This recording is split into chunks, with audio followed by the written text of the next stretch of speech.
When Glock announced the introduction of the G48, I was stoked.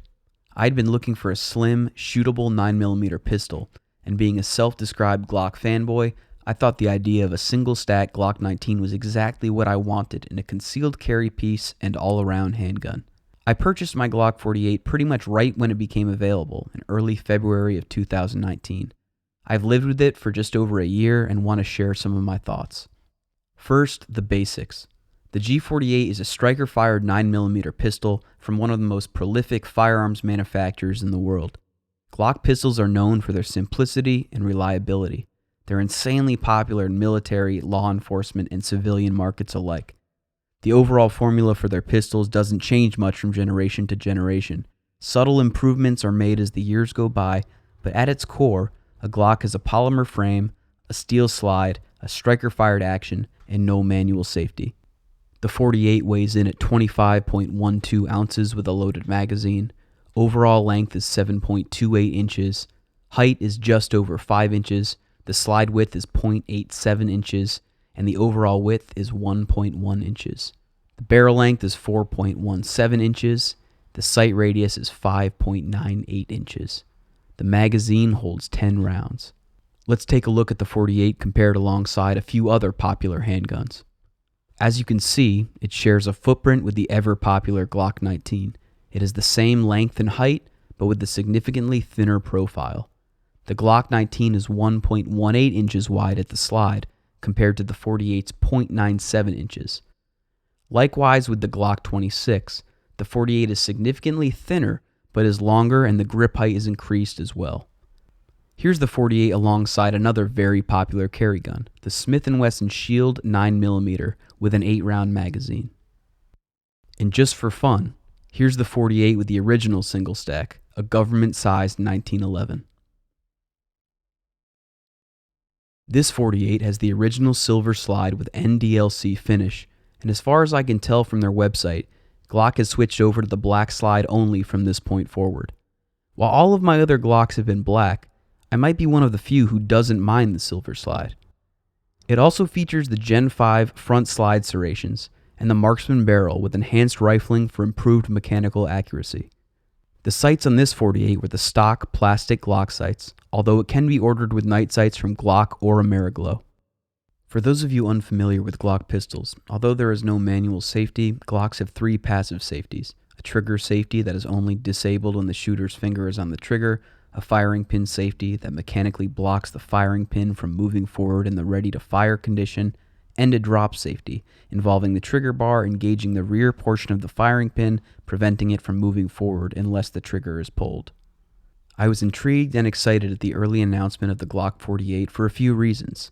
As a civilian interested in concealed carry, I had been on the lookout for a relatively small single-stack 9 that was still more of a shooter's pistol, something that would split the difference between, say, a Glock 43 and a Glock 19.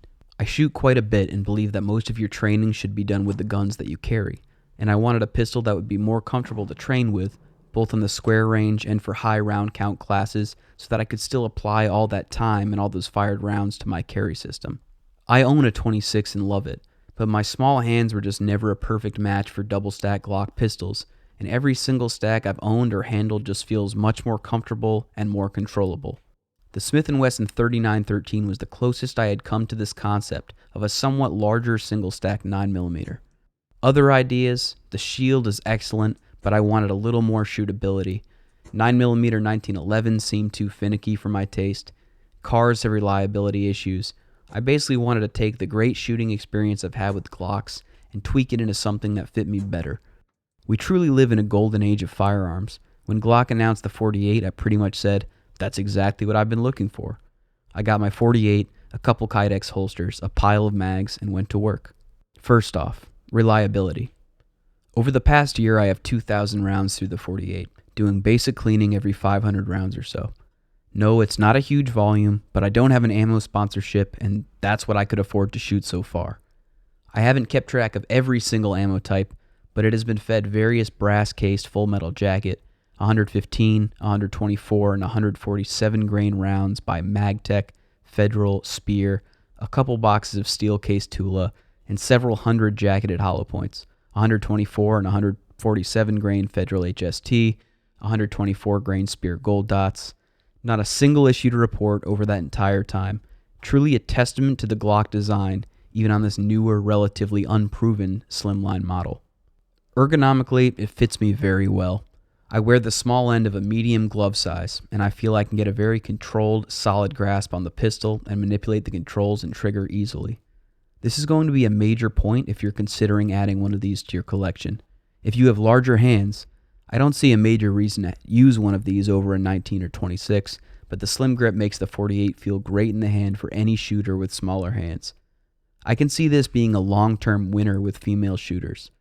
It points naturally and just feels less blocky and square than its larger double-stack siblings. Again, I think the double-stack Glock 9s may be some of the best firearms ever created, so I'm not knocking them, just giving you my feelings on the ergos. I do think the grip texture leaves something to be desired. It was a little too smooth for my taste, and I felt like I really needed to clamp down hard on the gun to shoot it well. A set of rubber Talon grips helped immensely, giving me increased traction, but not tearing up my skin when carrying inside the waistband. I also did my customary stippling underneath the trigger guard and at my thumb and trigger finger index points on the side of the frame. You're going to get the normal accuracy talk. It's a Glock. It's very accurate, and is more accurate than I am. I haven't seen any improvement in my group sizes with the Gen 5 Marksman barrel, but I've seen plenty of really good shooters say that they can. That's more than good enough for me. On the sight front, because my financial resources are somewhat limited, I had vowed to try and keep the stock sights on for as long as I could tolerate them, and see if I can make them work better. I dabbled with blacking out the rear sight and hitting the front with bright orange nail polish, and while this worked better for me than Glock's ball in the cup sight picture, it still left something to be desired.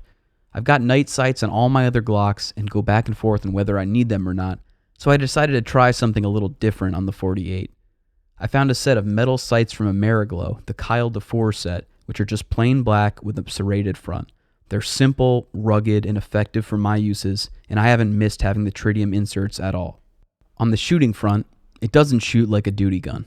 It really occupies that in-between space between a full-sized pistol and a lightweight subcompact pistol. I would say the recoil impulse is close to that of a Glock 26. It's just a matter of does the longer, slim grip of the 48 or the shorter, thicker grip of the 26 work better for your hands. There is a good deal more felt recoil than a Glock 19 and less recoil than the 43. With that said, I've had multiple 300-round range sessions with the 48 and didn't feel that my hands or my shooting suffered at all through the duration. The 48 carries extremely well and really shines in an inside the waistband position due to its relatively thin dimensions.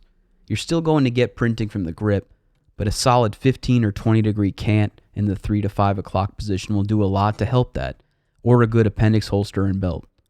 I've been carrying mine appendix with a George holster from JM Custom Kydex. Its lightweight and slim profile make it a joy to carry outside the waistband too, and I've taken to stowing it in a Raven Concealment Perrin holster and carrying it on some long hikes and woods adventures. I did add a Tau Development striker control device, also known as the Gadget, which replaces the slide cover plate. When you put your thumb over it, it blocks the rearward motion of the striker, which blocks the trigger bar from moving. The SCD was inspired by holstering procedures for hammer-fired guns. Users are taught to keep pressure on the hammer while holstering. In doing so, trigger motion is blocked and the gun is prevented from firing in the event that a finger, shirt, thumb brake, or jacket drawstring finds its way into the trigger guard. It's a controversial thing to Glock people, but it gives me an added degree of safety when holstering, especially in an appendix position. Yes, you should employ proper and safe holstering techniques, and yes, your main safety is between your ears, but having a tactile way to feel if something is caught in the holster puts my mind a little more at ease, and it's what I've chosen to do with my Glocks. In conclusion, I'll say this about the Glock 48. If I wasn't a gun nut hobbyist who found a lot of enjoyment in learning about and shooting different platforms, I think I could handle almost all of my defensive handgun needs with 2 or 3 Glock 48s.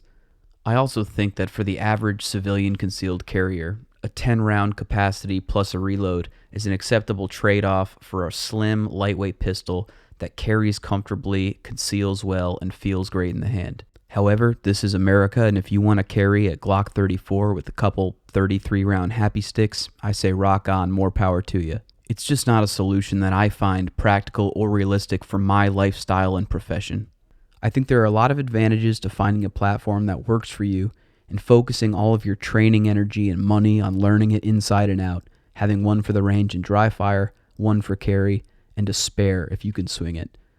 Unfortunately, I'm too much of a firearms aficionado for that to happen at this point in my life, but what I'm trying to get at here is that the 48 is an awesome pistol that I would and do trust to defend my life and the lives of the folks I love. Consider its ergonomics, its ease of carry, and its reliability. And if it sounds like something well suited to your lifestyle and firearm preferences, I think you would be well served with one somewhere in your toolbox.